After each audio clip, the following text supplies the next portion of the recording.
एक जमाने में नदियां भारतीय गांवों के दिल को आकार देती थीं। बच्चे उनके किनारों पर खेलते थे और त्योहार उनके जीवन देने वाले पानी का सम्मान करते थे।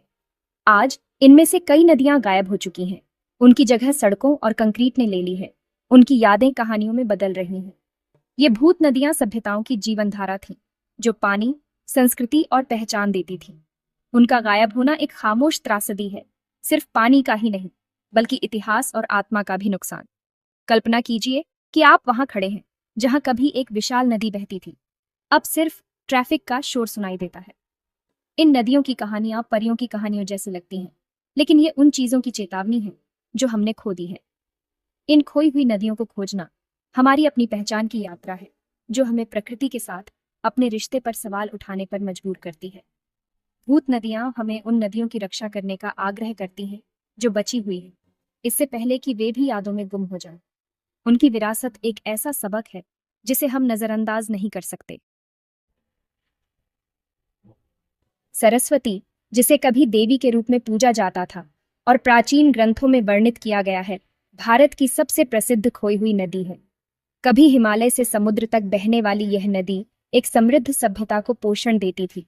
अब इसका रास्ता रेगिस्तानी रेत के नीचे दब गया है।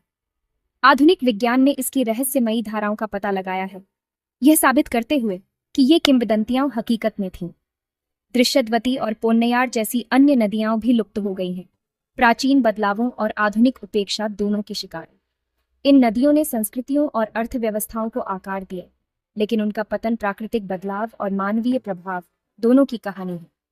इन नदियों की महिमा अब केवल धर्म ग्रंथों और उनके निशानों की वैज्ञानिक खोज में ही जीवित है। उनकी कहानियां हमें याद दिलाती हैं कि सबसे बड़ी नदियां भी गायब हो सकती हैं। हमारे शहर नदियों को निगल रहे हैं, धाराओं को पाट रहे हैं, पानी के चैनलों को नालियों में बदल रहे हैं और जो बचा है उसे प्रदूषित कर रहे हैं। कभी बेंगलुरु झीलों का शहर था, अब कई कंक्रीट के नीचे खो गए हैं। प्रदूषण और अनुपचारित कचरे ने मीठी और आहर जैसी नदियों को जहरीले चैनलों में बदल दिया है, जिससे उनके पारिस्थितिकी तंत्र नष्ट हो गए हैं। जलवायु परिवर्तन अनियमित बारिश और पिघलते ग्लेशियर लाता है, जिससे नदियों को स्थिर प्रवाह नहीं मिल पाता। बांध, रेत खनन और भूजल निकासी प्राकृतिक चक्र को और तोड़ते हैं। हर छोटा काम, निर्माण, कचरा डालना, खुदाई करना हमारी नदियों के लिए एक धीमी मौत का कारण बनता है। हम एक धीमी गति से आपदा देख रहे हैं, क्योंकि जीवन धाराएं हमारी आंखों के सामने गायब हो रही हैं। ये नुकसान सिर्फ पर्यावरणीय नहीं, बल्कि समुदाय और संस्कृति का भी नुकसान है। अगर हम कार्रवाई नहीं करते हैं, तो और नदियां भूत बन जाएंगी।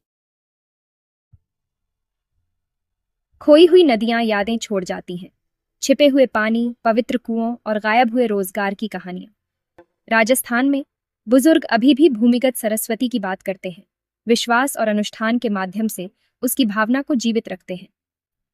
छोटी पीढ़ियों के लिए ये नदियां मिथक हैं, प्रकृति से उनका संबंध टूट गया है। यह नुकसान बहुत व्यक्तिगत है। कुम्हार, मछुआरे और किसान अपनी आजीविका खो देते हैं।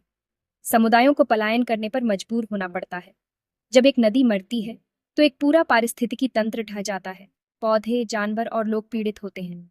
जमीन बंजर हो जाती है, जैव विविधता गायब हो जाती है और सन्नाटा गहरा होता है।